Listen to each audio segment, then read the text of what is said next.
Hey guys, it's me, Tuki, et aujourd'hui on se retrouve pour ma vidéo réaction à propos de Fate, The Wings Saga, le nouveau live-action produit par Netflix et qui est sorti le 22 janvier 2021, après plus d'1 an et demi d'attente. Petit disclaimer au pluriel, ceci n'est que mon avis et si vous n'êtes pas d'accord avec ce que j'ai à dire, vous êtes libre d'exposer votre avis personnel en commentaire tout en restant respectueux. J'ai regardé la série en anglais, donc je ne sais pas si tous les termes spécifiques à la série sont les mêmes en français et en anglais. Et pour finir, je parle de choses qui se passent dans les épisodes de la série, donc je vous conseille de regarder la série avant de regarder cette vidéo pour bien comprendre tout ce que j'ai à raconter. Et maintenant, attaquons cette vidéo en commençant par parler des personnages. Les fans du dessin animé ont sûrement tous eu une vive réaction lorsqu'ils ont appris que le groupe serait composé de Bloom, Stella, Musa, Aisha et Terra, sans apparition de Tecna ni de Flora.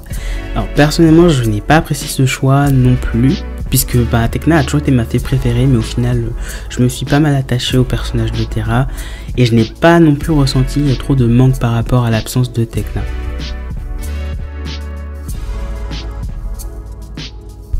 Dans cette adaptation du dessin animé, Bloom est toujours une fée qui n'a pas grandi en maîtrisant ses pouvoirs.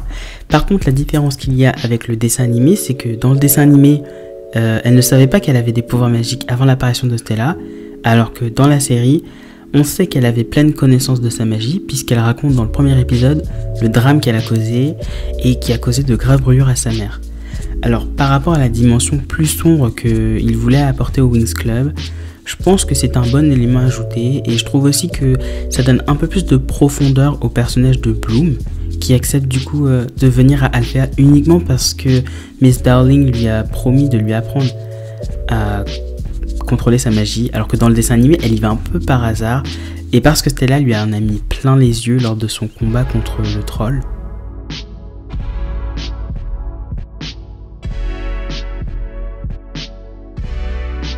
Parlons donc de Stella qui doit être un des personnages qui a le plus changé par rapport à son personnage original. Moi je suis un peu déçu de ce qu'ils ont fait par rapport à la Stella que nous avions à la base. Alors je ne remets pas en cause le jeu de l'actrice, mais la façon dont son personnage a été pensé. Nous avons affaire à une fille qui a redoublé sa première année, comme dans le dessin animé, mais qui est tout aussi mauvaise avec ses pouvoirs que Bloom, qui n'a en théorie jamais pratiqué la magie de sa vie volontairement. Et en plus de cela, c'est une vraie pétasse avec les autres filles du groupe. Alors certes, on apprend avec l'épisode 4 et l'apparition de Luna, la mère de Stella et reine de Solaria, que mère et fille ont eu une relation assez spéciale et chaotique. Seulement, je préfère bien plus la Stella du dessin animé qui possédait une personnalité en accord avec la magie dont elle avait le don. Elle était rayonnante et joyeuse, tout comme son pouvoir du soleil et de la lune qui éblouissait les ennemis que le groupe a rencontrés au fil des saisons. J'ai adoré Aisha qui a été la fée la plus proche de Bloom pendant cette première saison je pense. Elle a toujours été là pour soutenir Bloom dans les moments les plus gênants ou les plus dangereux, comme notamment lors de la scène où Bloom traverse la barrière pour s'entraîner à maîtriser ses pouvoirs et qu'elle manque de faire brûler toute la forêt. Enfin, Aisha est fidèle au personnage de Layla, sportive, débordant d'énergie et je trouve qu'il n'y a pas grand chose à redire sur elle du coup. Musa fait de la musique ou de l'empathie. C'était un peu étrange de voir que Musa a une magie différente de la musique alors que son nom même fait référence à la créativité, tout ce qui est artistique. Et puis même, on a connu Musa fait de la musique depuis 2004 donc ça paraît c'est assez bizarre. Mais à propos des critiques faites à l'encontre de Netflix par rapport au choix de l'actrice pour jouer le rôle de Musa, je suis entièrement d'accord et moi aussi j'aurais aimé voir une actrice qui se rapprochait un peu plus du personnage original, mais bon, après Elisha Applebaum a quand même réussi à m'impressionner, surtout lorsque Sam était en train de perdre la vie et qu'il a fallu que Musa surmonte ses peurs et ses douleurs pour sauver son copain de la mort en fait. Terra est le personnage dont on a le plus entendu parler avant la diffusion de la série et pour plusieurs raisons. Elle est venue remplacer le personnage de Flora car elles ont exactement le même pouvoir, elles sont toutes les deux filles de la nature et les réalisateurs ont profité du remplacement de Flora pour justifier l'apparence de Terra qui est blanche au contraire de Flora qui est latina. Mais bon, malgré le backlash qui a eu lieu quand les fans ont compris que Flora ne serait pas de la partie, tout est fait je trouve pour que nous apprécions Terra. Elle est super gentille, elle cherche absolument à s'intégrer et elle veille toujours au bien-être des personnes de son entourage. La seule chose que j'ai détestée par contre, c'est vraiment la manière dont elle est traitée au début de la série par tous les personnages, que ce soit Aisha qui est censée être une de ses amies, ou bien Riven qui s'est pris une bonne correction de sa part après s'être moqué d'elle. J'ai aussi trouvé ça gonflé de la part des réalisateurs de mentionner le fait que Terra est la cousine de Flora alors qu'elle ne semble n'avoir aucun point commun si ce n'est leur pouvoir magique. Surtout que cela veut sûrement dire que Flora n'apparaîtra peut-être pas dans les prochaines saisons. Enfin, c'est vraiment dommage parce que c'était quand même une des fées principales du Winx Club à la base. La transformation est un des aspects les plus importants du Winx Club et je suis sûr que pas mal de fans du dessin animé se sont demandé comment les transformations allaient être animées dans cette nouvelle série. Et manque de peau, Miss Darling explique dès le premier épisode que la transformation féerique est un élément du passé et que l'évolution s'est débarrassée de ce processus. Alors personnellement, ça m'a brisé le cœur parce que les transformations c'était vraiment quelque chose de mémorable et rien que de prononcer le mot Enchantix, je suis sûr que ça ravive plein de souvenirs dans vos esprits. Donc voilà. Mais après, quelle n'a pas été ma surprise lorsque dans le dernier épisode, pour combattre les Bird Ones, Bloom déclenche la première transformation de la série et arbore de superbes ailes avant de décimer la horde de Bird Ones qui s'apprêtait du coup à attaquer Althea. La transformation était simple, mais j'apprécie vraiment cet ajout qui permet de différencier Bloom, qui est une fée, d'une simple sorcière, parce que c'est un peu la critique que tout le monde avait à la bouche une fois que le premier teaser est sorti, c'est que maintenant les Winx c'est des sorcières et pas des fées. Mais alors, là ça prouve que non, justement, ce sont vraiment des fées. Alors comme dans le dessin animé, cette première saison tourne autour de la recherche de Bloom par rapport à sa vraie identité. Seulement, la raison pour laquelle Bloom n'a pas grandi avec sa famille biologique dans la série, c'est parce que Rosalind l'a placé dans le ventre de Vanessa, la mère adoptive de Bloom, qui venait de perdre un bébé au moment où le changement a eu lieu.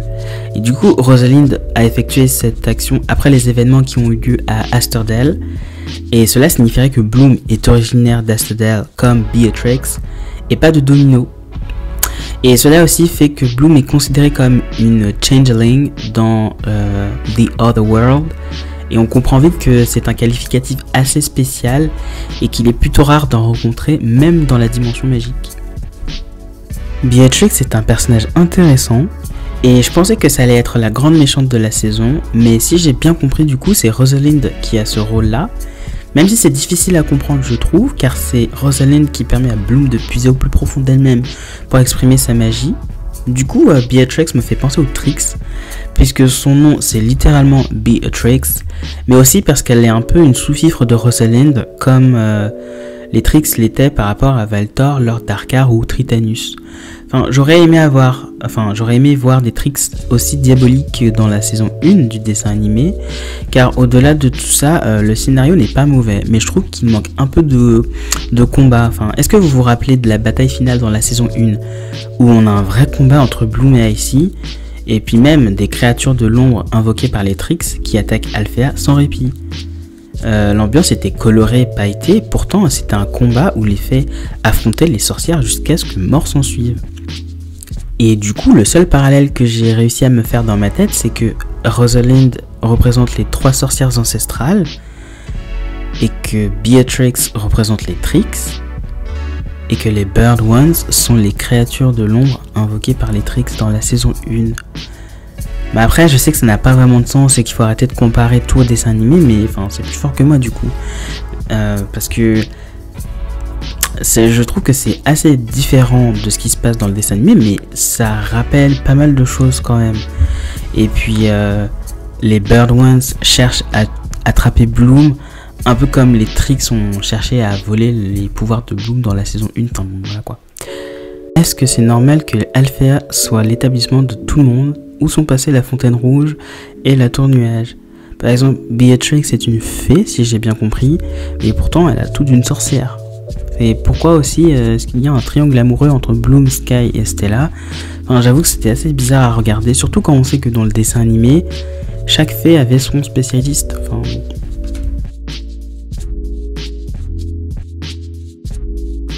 tout d'abord, j'espère que la série sera renouvelée pour une deuxième saison. J'espère que nous verrons plus de transformations et un petit effort aussi au niveau vestimentaire. Parce qu'on parle quand même des fées du Winx Club. Donc voilà. Et ensuite, il faudrait aussi plus d'unité au sein du groupe. Si je me souviens bien, en plus, le terme Winx n'a pas été prononcé une seule fois de toute la saison. Enfin, dites-moi si je me trompe, mais il me semble que c'est ça. Et j'espère que la dimension sombre qui a un peu été initiée par les réalisateurs sera explorée plus en profondeur et que Rosalind donnera énormément de fil à retordre aux fées. Quoi d'autre? J'aimerais aussi que Terra ne soit pas moquée comme ça a été le cas pour l'instant. Et un point qui est très important aussi, c'est l'éclairage. Je voudrais vraiment qu'ils s'occupent de l'éclairage. Alors ce n'est pas parce qu'ils ont parlé d'une histoire sombre qu'il fallait baisser la lumière comme ça. Parce que je croyais vraiment regarder Teen Wolf à un moment donné. Et c'était très gênant parce que, soit il fallait mettre un peu plus de lumière, ou alors il fallait sortir la série à 20h et pas 9h du matin. Histoire qu'on puisse tous regarder ça la nuit. Parce que, j'ai dû baisser mes volets en pleine journée à un moment donné pour pouvoir regarder ce qui se passait vraiment. Donc c'était un peu chiant. Et un de mes derniers souhaits, c'est que Dane et Riven aient une relation amoureuse. J'ai adoré ce live action et c'était vraiment mieux que ce à quoi je m'attendais. Parce que quand j'ai vu le trailer le 10 décembre 2020, j'étais vraiment paniqué par ce que j'avais vu. Sinon, je le recommande à tous ceux qui pensent que ça ne va pas être bien parce qu'il s'agit de l'adaptation d'un dessin animé très girly, coloré, pailleté. Et je ne suis pas d'accord avec les gens qui trouvent que la série ressemble à Riverdale. Ou alors c'est parce qu'ils n'ont pas regardé qu'ils disent ça. Et au final, si je devais donner une note à cette série, je lui mettrais un 8 sur 10. C'était bien, but there is room to grow, comme on dit. Donc j'attends de pouvoir lire vos avis en commentaire. J'ai hâte de savoir ce que vous avez pensé de cette série.